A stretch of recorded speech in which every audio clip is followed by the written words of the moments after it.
சிவனுக்கும் அரிகர புத்திரனாகவே வந்து உதித்த தருமன் ஞான சாஸ்தாக்கள் யார் யாரெல்லாம் வந்து பிறந்தார் தெரியுமா? சாஸ்தா பிறந்தது பங்குனி மாதம் புதன்கிழமை உத்திர நட்சத்திர தந்து பிறந்தார். அவர் பிறந்த கிரகம் என்ன தெரியுமா? பங்குனி மாதம் புதனது உத்திரம். ஐயா பங்குனி மாதம் புதனது உத்திரம். நல்ல பௌர்ணமி பஞ்சமி கடகரத்தனது இங்கிதமாகவே அமிர்த யோகத்தில் ஆதிக்கும் சிவனுக்கும் பிள்ளையாய் பிறந்தார். அவர் கையில் பிறந்தவர்க்கு கையனார் என்றும் அவர் ஆதியிலே உள்ளவர்க்கு ஐயனார் என்றும்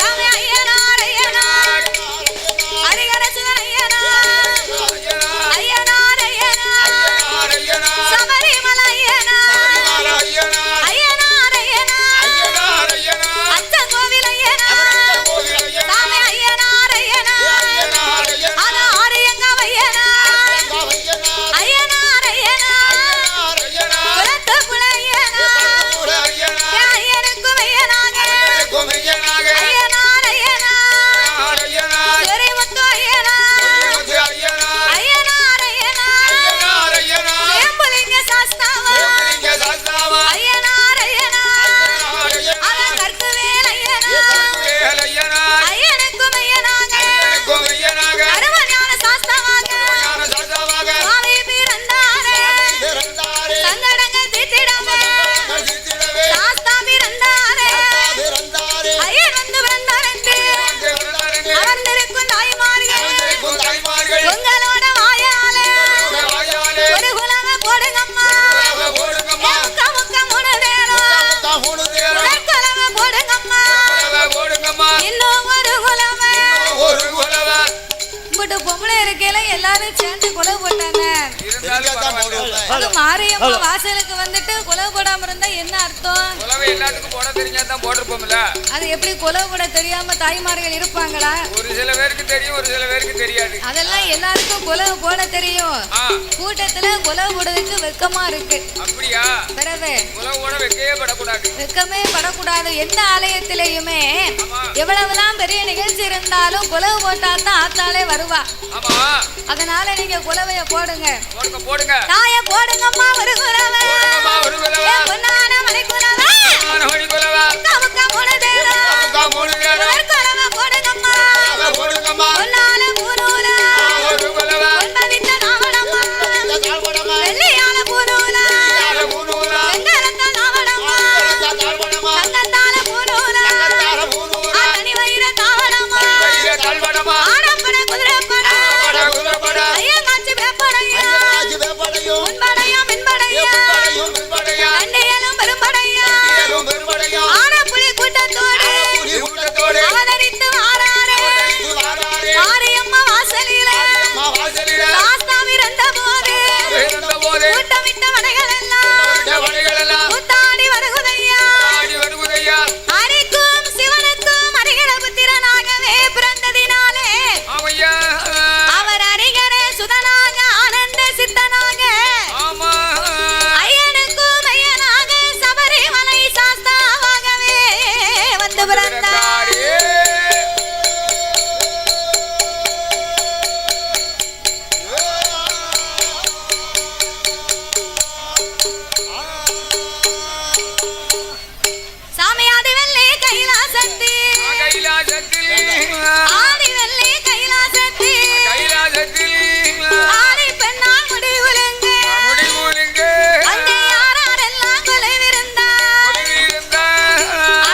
சிவபெருமான் என்னையா ஈரேழு 14 உலகத்தை இறைவன் படைத்து படைத்து 224 புவனங்களையும் ஆண்டவன் படைத்தார். ஆண்டவன் படைத்தார் 7 சப்தா சாரங்களாகப்பட்ட கடல்களை படைத்து கல்லுக்குள் இருக்கும் தேரையவும் தாயாரின் கருப்பையுக்குள் வாழும் சிசுவையும் முட்டைக்குள் உருவாகும் குஞ்சியவும் ஆண்டவன் படைத்து ஓர் அறிவு முதல் 6 அறிவு படைத்த நாமலை போன்ற மானிட மனுக்களை படைத்தார். எதற்காக படைத்தார்? மண் உலகிலே ஆண்டவன் மனிதர்களை எல்லாம் ஏன் படைத்தார் தெரியுமா? எதற்காக? நாமல் அனைவர்களுமே இப்பூமியிலே ஒற்றுமையாகவே வாழ வேண்டும் என்று சரி ஆண்டவன் நாமலுக்காகவே இந்த உலகத்தை படைத்தார். இந்த உலகத்துல யார்கிட்ட ஒற்றுமை இருக்கு? ஒற்றுமை என்பது இன்னைக்கு எங்கேயுமே கிடையாது. ஏன் தெரியுமா? எதுக்காக? ஒருவர் வாழ்வதை பார்த்து இன்னொருவர் பொறாமைப்பட்டு கொண்டிருக்கும் காரணத்தாலே இன்னைக்கு எங்கேயும் ஒற்றுமை என்பது நிலவரமா இல்லை. அதனாலே சிவபெருமான் ஒற்றுமையாக வாழத்தான் உலகத்தை படைத்தார். அதிலே சிவன் வடிவத்திலே ஆண்களை படைத்து சிவசக்தி இருக்காளே இந்த மாரியம்மா காளியம்மா இந்த அம்மாவுடைய வடிவத்திலே சபை நிறைய உட்கார்ந்து இருக்காங்க பாருங்க.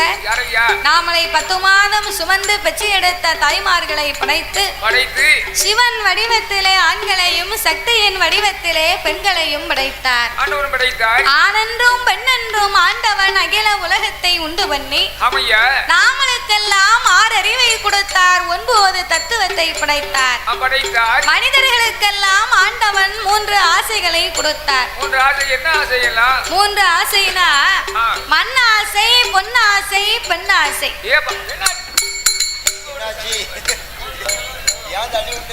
பெண்ணாசைன்ன உடனே அவரை தூக்கி அந்த பக்கம் போடுது. அப்படி 60 வயசுல தாத்தா இப்படி கீழே விழுந்தாருன்னா 20 வயசுல இவர் என்ன சேட்டையெல்லாம் பண்ணி இருப்பாரு. 33 வயசு தானே ஆகுது. எவ்வளவு? 33. ஆமா, நாளைக்கு பிறகு 33. மண்ணாசை, பொன்னாசை, பெண்ணாசைனா மண்ணாசைனா என்ன தெரியுமா? ஒரு மனிதராகப்பட்டவருக்கு அண்ணன் தம்பி இருக்கிறாங்க அப்படின்னா அவங்களுக்கு அவ அப்பா போகிறதுக்கு முன்னால அவ நிலத்தை 2 பங்கா பிரிச்சு குறுக்க ஒரு வரப்பு போட்டு உனக்கு மேல் பக்கம் தம்பிக்கு கீழ் பக்கம் தான் அப்படின்னு பிரிச்சு கொடுத்திருப்பாரு. இவங்க 2 பேரும் பாடுபட்டு சாப்பிடட்டோம்னு இவ ஐயா போனதுக்கு பிறகு இவங்க 2 பேரும் என்ன செய்வாங்க தெரியுமா? இந்த அண்ணன் இருக்காரு வாரு அண்ணன், அவர் காலையில வயக்காட்டுக்கு போனாருன்னா காலையில வயக்காட்டுக்கு போய் தம்பி வாராரா வரலையான்னு அப்படியே லேசா பாப்பாரு. பார்த்துட்டு வரப்ப மேக்கிருந்து லேசா கிழக்க தள்ளுவாரு. சரி, மறுபடியும் சாயங்காலம் தம்பி வயக்காட்டுக்கு அவர் முறைக்கு போனாருன்னா இவர் அண்ணன் வாராரான்னு லேசா அப்படி பாப்பாரு. அண்ணன் இல்லாத நேரம் பார்த்து தம்பி லேசா அங்கிருந்து இங்க கிழக்க தள்ளுவாரு. அப்போ 2 பேரும் மாறி மாறி இப்படியே வரப்ப சிவனா என்ன ஆகும்? வரப்பே இல்லாம போயிருமா? வரப்பே இருக்காது. பிறகு என்ன ஆகும் தெரியுமா? 2 பேர் இடமும் தெரியாம ஒரு நாள் 2 பேரும் சண்டை போட்டு அதே இடத்துல உருண்டு பிறண்டு கோர்ட்டு கேஸ்னு போயிடும். கோர்ட்டுக்கு செலவு பண்ணதுக்கு ரூபா பத்தாது. 2 பேருமே 2 பேர் இடத்தையும் வித்துருவான். அப்பதான் அறிவு வருமா? உண்டான இடத்துல நம்ம பாடுபட்டு சாப்பிட்டுருக்கலாமே, இந்த இடமும்லாம் போச்சு அப்படின்னு அன்னைக்கு தான் அவர் நினைச்சு பார்ப்பார். அப்ப அதைத்தான் மண்ண ஆசை என்பார்கள். அவர் கொடுத்த இடத்துல பாடுபட்டு இருந்தா இதெல்லாம் தேவையா? தேவையில்லை. அது மாதிரி நீங்க அந்த காலத்து வீட்டையும் பாருங்க, இப்ப உள்ள வீட்டையும் பாருங்க. அப்ப உள்ள வீட்டுகளை பார்த்தா 3 படி கீழே இறங்கி மறுபடியும் உள்ள போறது மாதிரி இருக்கும். அப்ப உள்ள வீடு தலை குனிஞ்சு 3 படி இறங்கி வீட்டுக்குள்ள போற மாதிரி இருக்கும். இப்ப வீட்டு கட்டிட்டு வாசப்படியை பார்த்தா முதப்படி இங்க இருந்தா தலைவாசல் அங்க இருக்கு. ஆமா, ஒரு தெருவை மூட்டோட இழுத்து கட்டினா தான் உங்களுக்கு மனசே நிறையுது.